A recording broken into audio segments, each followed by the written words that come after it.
Bocah ini namanya David. Ketika dilahirkan ke dunia ini, David udah menjadi anak yatim. Ayahnya telah meninggal semasa David masih dalam kandungan. Meski kelahirannya sempat gak diharapkan oleh tantenya, lantaran ia adalah anak laki-laki, tapi itu gak menjadikan David sebagai anak yang kekurangan kasih sayang. Mengingat ibu dan pengasuhnya yang bernama Peggotty telah merawat dan menjaganya dengan sepenuh hati. Sampai suatu hari seorang pria bernama Murdstone datang menemui ibunya di rumah. Dengar-dengar minggu kemarin Murdstone mengantarkan ibu pulang dari gereja, dan entah kenapa ibu malah menyuruhnya untuk pergi berlibur ke kampung halaman Peggotty di Yarmouth. Rupanya Peggotty ini tinggal di pesisir pantai di sebuah kapal karam yang terbalik.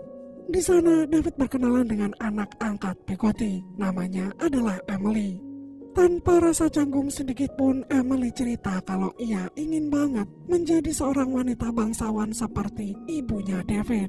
Karena dengan begitu ia gak perlu lagi menjadi tukang pembersih ikan. Setelah puas mencurahkan isi hatinya, Emily pun segera ngajakin David bermain bersama.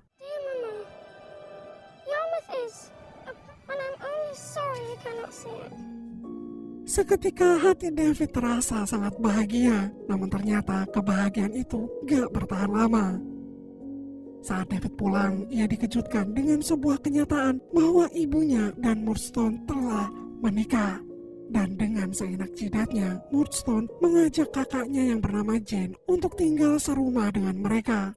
Dan sejak saat itu hidup David terasa seperti neraka jahanam, di mana ayah dan bude tirinya itu seringkali bertingkah sok berkuasa seperti seorang penjajah yang ingin menguasai segala-galanya. Seperti yang terjadi hari itu, Murdstone menyuruh David membacakan sebuah cerita, tapi karena David gugup, ia mendadak jadi buta huruf. Dan David pun mengakui kalau dirinya adalah anak yang bodoh. Sang ibu yang mendengarnya segera membantahnya dan terus menyemangati David. Namun Murdstone gak menyukainya. Ia lantas membentak ibu David, lalu menghukum David dengan kekerasan.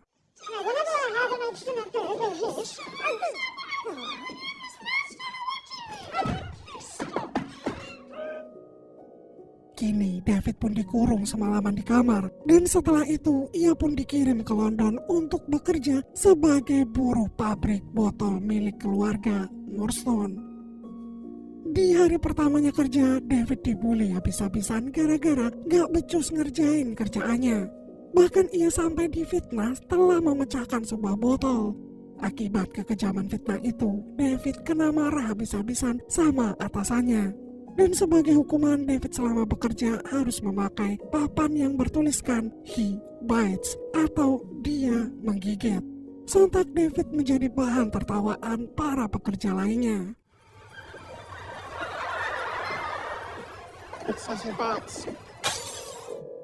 Selama tinggal di London, David numpang hidup di rumah seorang pria bernama Micawber, di mana Micawber ini demen banget menebar hutang sampai setinggi gunung Everest. Makanya di depan rumahnya sekarang ada begitu banyak orang yang sedang mengantri ingin menagih hutangnya Micawber. Namun untuk kesekian kalinya Micawber berhasil kabur. Lelah dengan apa yang terjadi, Micawber ingin COD aja dengan malaikat maut. David yang gak tega melihatnya segera menawarkan diri untuk membantu mencicil hutangnya Micawber dari uang hasil kerjanya nanti. Mendengar itu, Micawber pun langsung mengurungkan niat buruknya. Dan saat malam tiba, David dengan senang hati menawarkan makanannya kepada Micawber sekeluarga. Awalnya Micawber malu-malu kucing menolaknya, tapi akhirnya ia dan anggota keluarga terus mengambil makanan David sampai ludes. Padahal David ini sama sekali belum memakannya. Hari demi hari pun berlalu, David lambat laun mulai terbiasa dengan pekerjaannya. Ia terus bekerja dengan sebaik mungkin hingga membuatnya gak lagi kena bully. Dan tanpa terasa David kini telah tumbuh dewasa. Sewaktu David lagi ngobrol santuy dengan Micawber, tiba-tiba mereka dikejutkan dengan suara ketukan pintu yang sangat kencang. Rupanya itu adalah petugas kepolisian. Karena Micawber gak bisa mengelak lagi, akhirnya semua barang di rumahnya disita. Ia dan keluarganya lalu ditangkap dan dijebloskan ke penjara. Sementara itu, David menyelinap tidur di pabrik botol. Beberapa hari kemudian, saat David lagi kerja seperti biasanya, mendadak Murdstone dan Jane datang mengunjunginya. Di situ, Murdstone memberitahu David bahwa ibunya sakit parah dan kini telah berpulang ke pangkuan Sang Pencipta. Mendengar itu, David buru-buru minta izin untuk melihat ibunya yang terakhir kali. Namun Murdstone melarangnya karena ibu David udah dimakamkan minggu lalu. Dan tentu aja kabar itu membuat David murka sejadi-jadinya.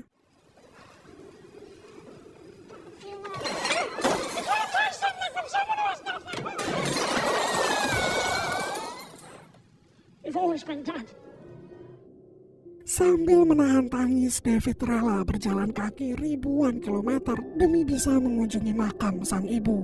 Tadinya David mengira ia sudah gak memiliki siapa-siapa lagi di dunia ini. Namun sesaat kemudian David teringat dengan cerita ibunya tentang Tante Betsy. Tanpa pikir panjang, David pun pergi ke rumah tantenya itu, yang mana tantenya tinggal di sebuah rumah yang sangat mewah yang mirip dengan hotel bintang 10. Awalnya Betsy menolak mentah-mentah kehadiran David, tapi begitu melihat kondisi David yang sangat ngenes itu, gak berdaya kayak gelandangan, bahkan sampai sempat pingsan, Betsy pun akhirnya luluh. Ia lalu menyuruh David lekas membersihkan diri. Setelah mandi, David segera menemui tantenya di meja makan. Di saat itulah Betsy memberitahu David bahwa mulai sekarang ia akan memanggil David dengan nama Trotwood. Ia berencana akan menyekolahkan David asalkan David bersedia dipanggil dengan nama itu.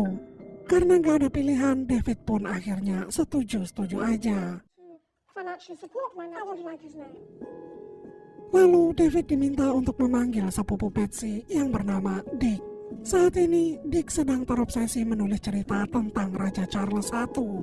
Saking sibuknya menulis, ia jadi sering mengurung dirinya di kamar.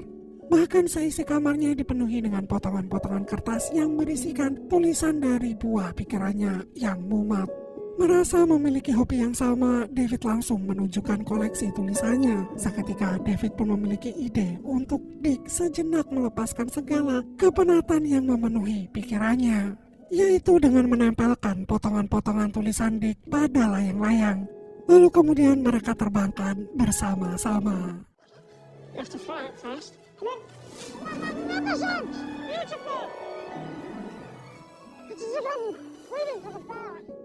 Keesokan harinya, saat David sedang mengusir keledai, tiba-tiba datanglah seorang pria yang merupakan konsultan keuangan tantenya. Ia saat itu datang bersama dengan anak gadisnya yang bernama Agnes. Selain seorang konsultan, ayahnya Agnes ternyata juga seorang pemilik sekolah yang nantinya akan menjadi tempat David bersekolah. Selagi Besti sibuk ngobrol dengan ayahnya Agnes, David berinisiatif ngajakin Agnes ikut bermain layang-layang bersama dengan Dick.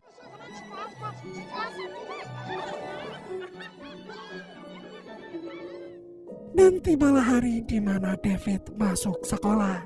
Sesampainya di sana, seorang tukang bersih besi yang bernama Uriah segera mengangkut barang-barangnya. Gak lama kemudian David diajak ke kelasnya. Terlihat ada seorang siswa yang sangat disegani di kelas itu. Namanya adalah James. Dikarenakan gak ingin masa lalunya sebagai buruh pabrik botol terkuak, apalagi sampai dikucilkan. Gara-gara itu, David pun akhirnya terpaksa mengenalkan namanya sesuai dengan nama dari tantenya, yaitu Trotwood. Dan di luar dugaan, James dan yang lainnya menyambut hangat kedatangan David. Malamnya di asrama sekolah, di saat David sedang mengemasi barangnya, James tiba-tiba nyeletuk kalau mulai sekarang ia akan memanggil David dengan panggilan khusus, yaitu Daisy. David gak mau ambil pusing dan mengiyakan aja apa maunya James. Lalu di saat David sedang asik membaca sebuah novel, James ingin David membacakannya untuknya. Sayangnya David gak bisa melakukannya. Ia lantas bercerita berdasarkan karangannya sendiri yang terinspirasi dari kekejaman Murdstone dan Jane pada dirinya. Dan dalam karangannya itu, David cerita kalau dua orang tersebut pada akhirnya mendapatkan balasan yang setimpal. Dan di luar dugaan, James sangat menyukai cerita tersebut. Dan sejak saat itu, James dan David menjadi sohib karib. Kemana-mana mereka selalu pergi berdua, bahkan di toilet pun mereka berdua. Sampai suatu waktu saat akan pulang dari pasar, mereka berdua tiba-tiba dicegat preman pasar. Gak tinggal diam, David menentangnya dengan ngajakin adu jotos. Namun baru satu kali kena pukul, David langsung KO. Gak berdaya.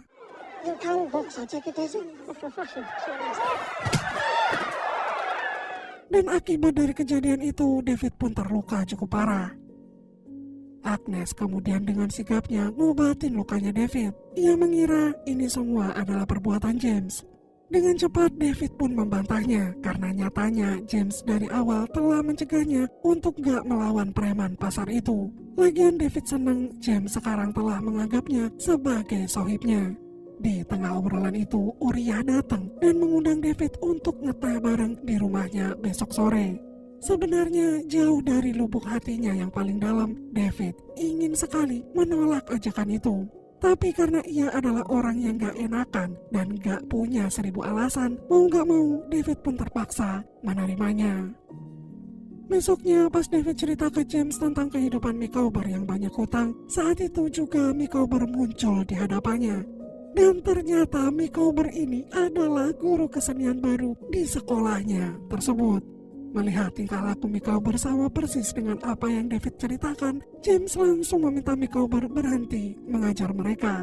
Ia lalu melaporkan kepada kepala sekolah kalau Micawber adalah seorang mantan napi yang menimbun banyak hutang. James yakin Micawber kesini karena bermaksud ingin kembali memanfaatkan sifat baiknya David. Mendapati kenyataan itu, detik itu juga Micawber dipecat dari kerjaannya. David pun langsung merasa bersalah dengan apa yang terjadi dan ia pun segera minta maaf kepada Micawber. Gara-gara dia, Micawber harus kehilangan pekerjaan. Meski sedikit kesal, Micawber mau gak mau harus memaafkan David. Ia lalu minta ongkos 2 kali lipat dari harga sebenarnya kepada David. Bukannya keberatan, David malah memberikan uang ongkos sebanyak 4 kali lipatnya. Sorenya, David menepati janjinya dengan Uriah. Walaupun terpaksa, David mencoba tetap menikmati apa yang udah dihidangkan oleh ibunya Uriah. Di situ, Uriah memberitahu David tentang harapannya yang ingin banget magang di kantor ayahnya Agnes. Untuk itu, ia meminta David membujuk ayahnya Agnes agar menerima dirinya magang di sana. Jika David menolak, ia mengancam akan membeberkan rahasia David yang pernah jadi buruh pabrik botol kepada semua orang. Uriah mengetahui fakta itu saat tadi ia menemani Micawber keliling sekolah. Hal itu otomatis membuat David kaget sekaget-kagetnya. Ia nggak nyangka Uriah yang dikiranya polos ternyata memiliki otak yang sangat licik. Makanya apapun yang terjadi, David gak akan sudi membantu Uriah mewujudkan harapannya. Hari demi hari pun berlalu sampai tibalah hari kelulusan David. Dan pada hari itu untuk pertama kalinya David bertemu dengan ibunya James. Ketika David terbata-bata saat menjawab dari mana asal sekolahnya dulu, saat itulah ibu James jadi sangat ketus terhadap David. Ia merasa David gak selevel untuk berteman dengan anaknya. Sementara itu Uriah terlihat mendekati ayah Agnes dengan memberikannya wine. Kebetulan ayah Agnes itu hobi banget minum wine, gak peduli hari masih terang benderang. Beberapa saat kemudian Betsy mengenalkan David dengan calon atasannya, tapi David malah gagal fokus dengan seorang cewek yang bernama Dora, yang kemana-mana selalu bersama anjingnya. Sewaktu mengajak Dora kenalan, jantung David seketika berdebar gak karuan. Begitu tahu kalau Dora adalah anak dari calon bosnya tadi, David langsung kelabakan. Ia lantas buru-buru minta maaf atas sikapnya yang tadi udah gak sopan. David lalu curhat ke Agnes tentang perasaannya yang sedang dimabuk asmara dengan Dora.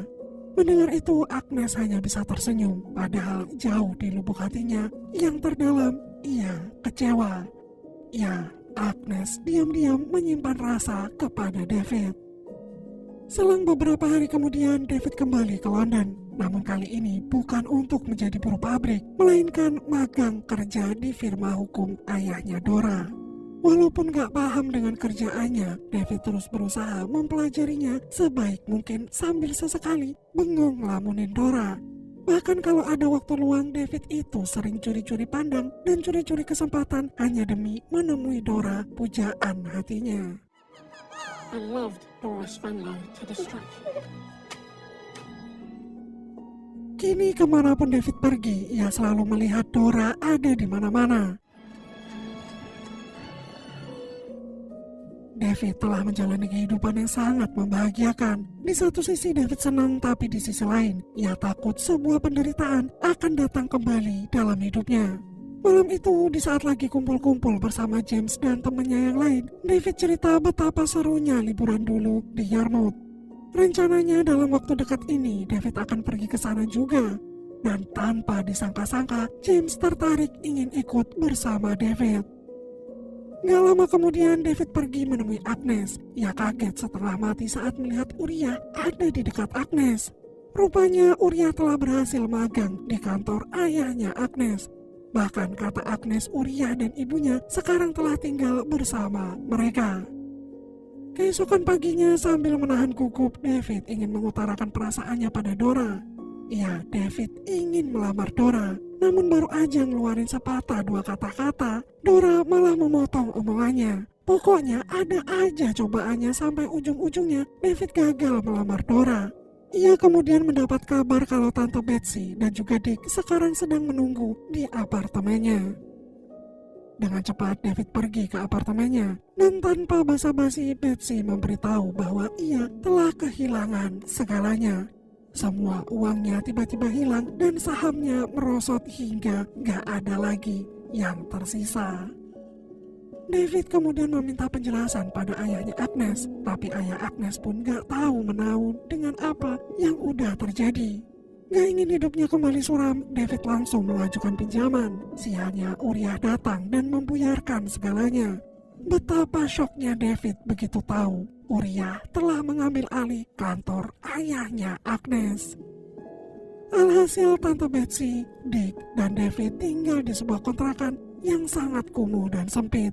Meski kondisinya sangat memprihatinkan, tapi David tetap harus pergi ke Yarmouth bersama James.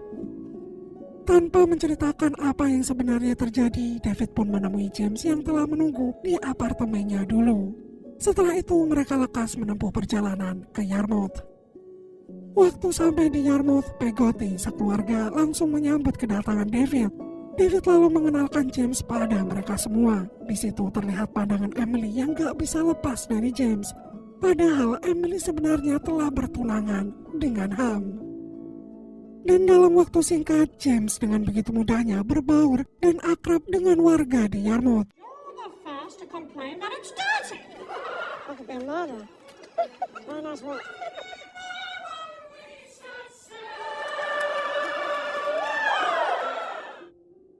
Ketika David sedang bersiap-siap untuk pulang, Ham mengabarkan kalau Emily sedang bersama James. Dalam surat yang ditinggalkan Emily, ia mengatakan bahwa ia dan James saling jatuh cinta. Meskipun harapannya menjadi bangsawan gak kesampaian, tapi setidaknya derajatnya akan naik jika hidup berdua bersama James. David menyampaikan kenyataan itu pada ibunya James, mengingat ia mengenal siapa anaknya. Ia yakin anaknya gak akan benar-benar berniat menghabiskan hidupnya dengan wanita yang gak selevel dengannya. David yang mendengarnya pun sontak kesal bukan main. Ia lalu buru-buru meninggalkan rumahnya James. Di kantor saat David akan menceritakan kondisinya yang kini sedang susah, Dora dengan anehnya malah berpikir David sedang melamar dan tanpa pikir panjang langsung bersedia menerima lamaran itu. Dora pun kemudian main ke kontrakan David. Ia di sana ngobrol dengan Tante Betsy.